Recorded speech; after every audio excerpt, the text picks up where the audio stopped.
and high winds. ABC's James Walker has the story in the Northeast. This is one of the 15 vacation homes in West Hampton, Long Island that was knocked down and destroyed by the blizzard's record high tides. Nearby, the barrier beach that protects Long Island's South Shore was one of the areas hardest hit by the hurricane-force winds. We talked to the resident of one community who could be reached only by telephone. We lost 4 houses in Ocean Bay Park, and we lost 1 in the neighboring community. The first high tide never receded, and then the second one just built up on over the top of that another 6 hours. Today's freezing temperatures and high winds delayed efforts to reopen New York's 3 metropolitan airports. As the blizzard moved north, it lost some of its punch, sparing Massachusetts extensive damage.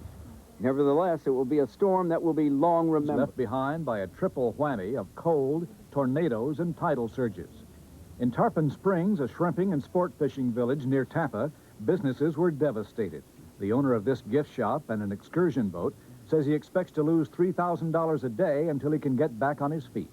We just restocked everything. We put about $8,000 or $10,000 worth of stuff in there, and that's gone. Wind and tide hurled expensive fishing boats against a bridge. The boat on the bottom here, worth $10 million, is a total loss.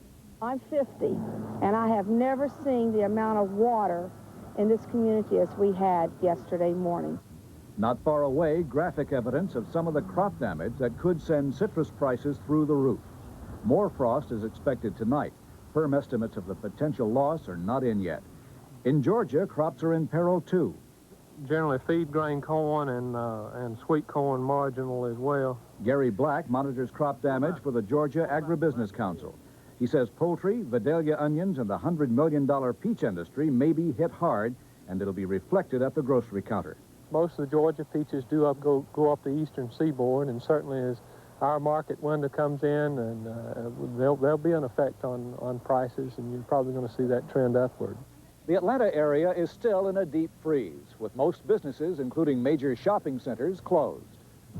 The huge Atlanta airport reopened, however, after being closed Saturday, but enormous lines reflected a slow trip back to normal as equipment and crews trickled in.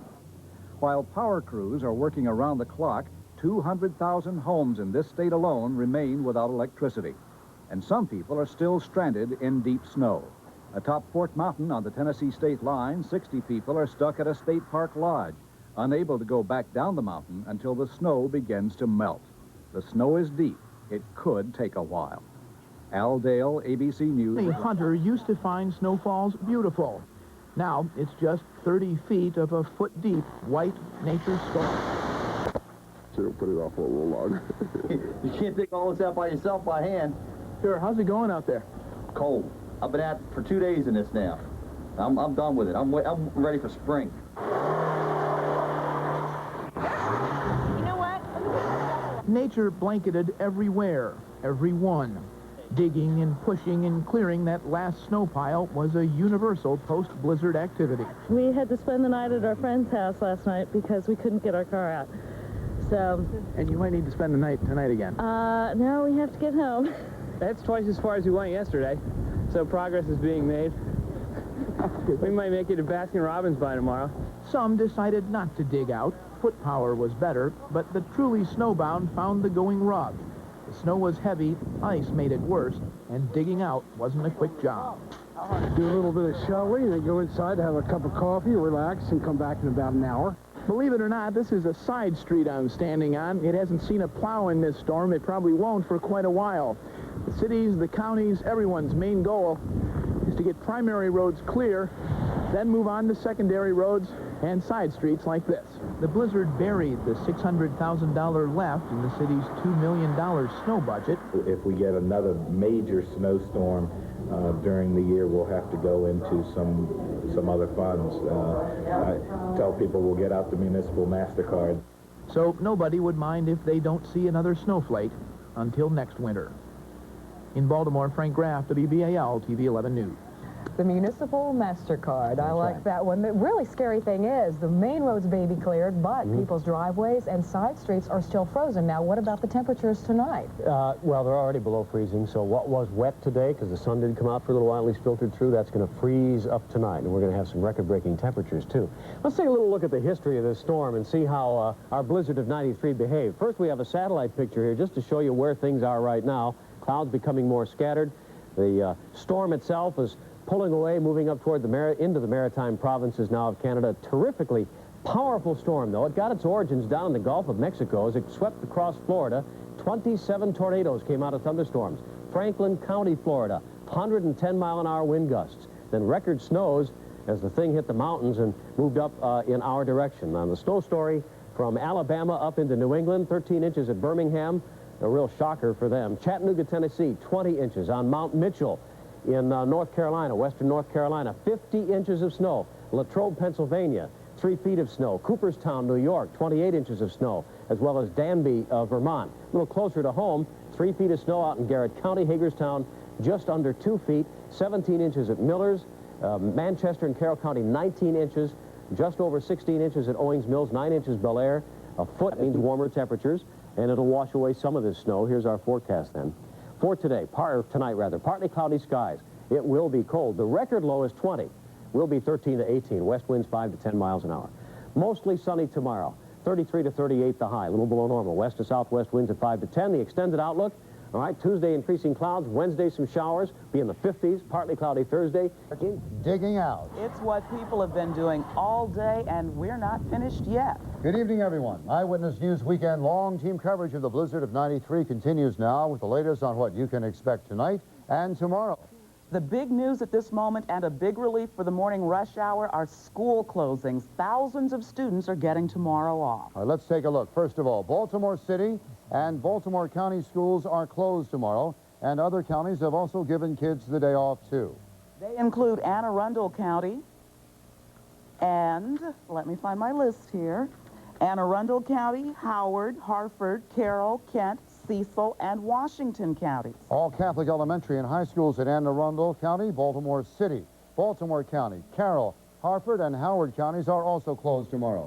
And the following colleges are closed tomorrow. The State Highway Administration says all interstates leading from Maryland to Pennsylvania were closed at the Pennsylvania state line until about a half hour ago, but now all but one portion of Interstate 70 has now reopened.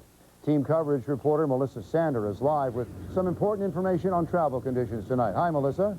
Hi, Richard. Take a look behind me here. The JFX is looking pretty clear, isn't it? And as you just reported, the State Highway Administration, both here in Maryland, also up in Pennsylvania, have been working mighty hard to reopen these roads that have been closed since yesterday, going out of Maryland, even through the western part of the state and into Pennsylvania. Once again, listen up about I-70 around the Hancock area. A small portion of I-70 is closed. Okay, but not everything is clear. Take a look at this video. The side streets in Baltimore City and through the metro are snow, slush, ice-covered. Some are snow-packed so hard it's like concrete. And the highway crews are busy, so busy trying to clear lanes on the main arteries. They just... Hold on. Thanks a lot. Melissa Sander reporting live from out there on the highways. Late today, Maryland Governor William Donald Schaefer said the State Board of Public Works has granted emergency funding to be used for storm relief efforts. The governor's emphasis will be placed on western Maryland because of extreme conditions that exist there. And, of course, the question most people are asking right now, will it be an icy commute tomorrow morning, or will some of this stuff actually start to melt away? Well, here's our answer man, Dr. Bob. Well, Pat, I don't know whether I can be as emphatically descriptive as Melissa was just a second ago, but it is getting cold outside. And in fact, there's our last satellite image. And the storm system now working its way up into the Canadian Maritimes itself is gone as far as cloud cover goes. We've still got the winds with us. The winds will be diminishing during the nighttime hours. The evening's still going to be rather brisk outside, certainly. We've got 35-knot winds right now. But overnight lows, your temperatures look like this. We'll get down certainly into the teens. We're forecasting an overnight low of 10 degrees here in Baltimore, so certainly the freezing conditions will be with us. And we'll come back and give you all the details of tomorrow's forecast in just a few minutes. Right now, though, Pat, back. Suffered little erosion. It was all a kind of marvel that brought people out to take a look and count their blessings. We just feel very fortunate. We lived in West Ocean City, and today's our wedding anniversary, first year, and glad we didn't get married this weekend. We're just very fortunate. We were really lucky. We were really lucky. Alex Dimitri, Channel 13.